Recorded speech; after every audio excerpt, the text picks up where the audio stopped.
This all cultivates when an ex-Anheuser Busch exec this last week revealed how lefty investment firms pressure companies to go woke. And I talked about it a little bit on last week's show. ESG scores, environmental social governance. And I want to be clear that this is exactly what's going on. And it's through some of the largest investment firms that have also the most concentrated amount of money and thus power. In fact, these investment firms even control California's pension system. I'm serious. I'm serious. So I'm going to pull up this video. If you're on Facebook, you can watch it.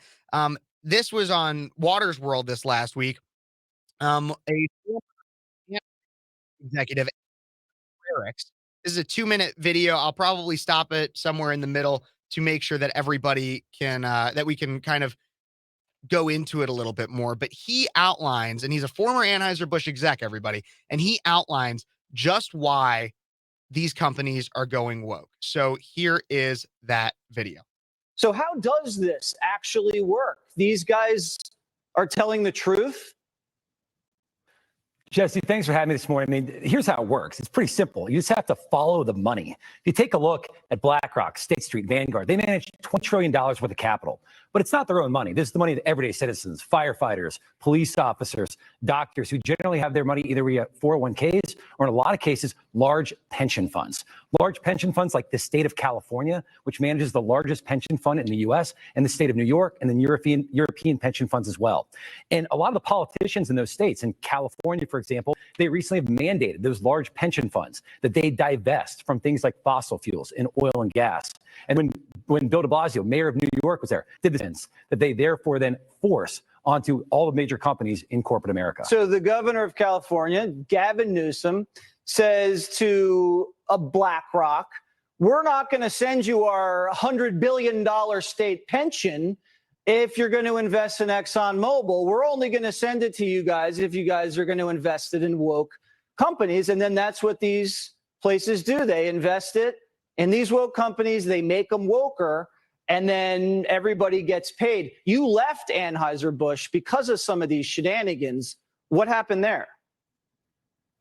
Oh, I left Anheuser Busch, not necessarily because of Anheuser Busch, but a lot of other companies. I was living in Atlanta for. So he goes in, and I'm gonna play it, but he goes in a little bit more on exactly why he left Anheuser Busch, and I do want to play that for everybody. But I want to start off with, and we're gonna get into this a little bit more in the next section, in the next segment. But to start off, ESG scores, like I said, environmental social governance, diversity, equity, and inclusion. What these are Marxist Trojan horses so that these large investment firms that in some way control a significant amount of power and money in one of the most concentrated forms are making the decision not in the best interest of finance, but in the best interest of the new world order. They are. And you want to know how I know? Because these BlackRock, Vanguard, they're also tied to the World Economic Forum that talks about the new world order. They don't care about your money. They don't care about the California pension system. What they care about is pushing an agenda that tears apart the social fabric of America. Why did this former executive of Anheuser Busch leave the company? Oh, I left Anheuser Busch, not necessarily because of Anheuser Busch, but a lot of other companies. I was living in Atlanta, for example, during the 2021 time period, and you had the citizens of Georgia. They voted for representatives to make sure we could have election integrity laws. You have to have an ID to vote.